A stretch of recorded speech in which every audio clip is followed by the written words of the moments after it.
Mike the Dodge guy again. Still doing some work on this Kawasaki. This 94 Kawasaki Concours. When we got the bike, it had a toggle switch. This toggle switch was mounted right here in this hole. And what that toggle switch was for, these bikes were water cooled. And it was to turn the coolant fan on because it wasn't coming on automatically like it was supposed to. Well, I went and looked, checked it out, and it turned out to be this part right here. This is a coolant fan switch for 94 Concours, and for many of the other Concourses as well. I just don't know what all years right now. So I went, did some research, and found out these things are like 150, 200 bucks. Well, I'm not a rich guy, so I can't afford that. So I did some more research and come to find out there's actually an automotive switch that is the exact same switch. The only difference is it comes on, the fans come on about 8 degrees later and shut off 5 degrees cooler than the original fan switch. I went to AutoZone and picked up this new switch for $30. It's part number SW504. It is the exact same switch.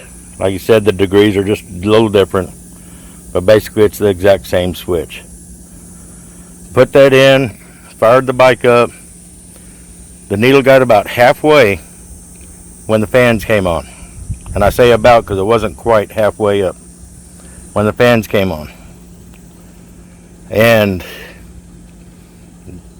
fan came on and shut off. I let it run for a while on a high idle, and the fans would come on and shut off and come on and shut off just like they were supposed to, preventing this thing from getting hot. So for 30 bucks versus over 100, 150, some places I saw 200 bucks. I called one Kawasaki dealership and they wanted $240 for this damn thing. Well, I'm a cheapskate, so can't really afford the high dollars stuff. So if I can do it on cheap and still get the same result and not have to worry about whether or not the cheap stuff's going to break on me, that's what I'll do. Let's see. Other than that, I've just been wiping off some of the dust, checking for any oil leaks or anything like that. Another spot I found was this pipe right here.